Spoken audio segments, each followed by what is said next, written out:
शेतकऱ्याला पुन्हा उभं करण्याची गरज आहे असं विधान मुख्यमंत्री देवेंद्र फडणवीस यांनी काही महिन्यांपूर्वी केलं होतं. पण आज वास्तव काय आहे? महाराष्ट्रातील शेतकरी डिझेलच्या एका थेंबासाठी पेट्रोल पंपावर भटकताना दिसतोय. परभणी, नंदुरबार, भंडारा अशा अनेक जिल्ह्यांमध्ये डिझेल तुटवड्यामुळे शेतीची कामं रखडली आहेत. पेरणीच्या काळात ट्रॅक्टर बंद पडले, पंप बंद पडले आणि शेतकऱ्यांच्या आशाही बंद पडू लागल्या. सरकारच्या निष्क्रियतेमुळे बळीराजा अक्षरशः हवालदिल झालाय. मोदी साहेब, तिकडे इटलीच्या बाईला फुकट चॉकलेट वाटल्यापेक्षा या शेतकऱ्याला इकट डिझेल द्या भाऊ. लय हाल चालू आहे आमचे.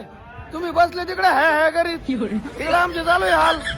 याला काय अर्थ आहे? एकीकडे सरकार शेतकरी योजनांच्या घोषणा करतं, मोठमोठ्या सभा घेतं, पण जमिनीवरचा शेतकरी मात्र अजूनही मूलभूत गरजांसाठी संघर्ष करतोय. डिझेल नसल्यामुळे शेतीची कामं थांबली आणि त्याचा थेट परिणाम बाजारावर झाला. भाज्या, धान्य आणि इतर जीवनावश्यक वस्तूंच्या किमती वाढू लागल्या. सामान्य माणसाच्या खिशाला झळ बसते. जर सरकारला खरंच शेतकऱ्याला पुन्हा उभं करायचं असेल तर भाषणांपेक्षा कृती दाखवावी लागेल.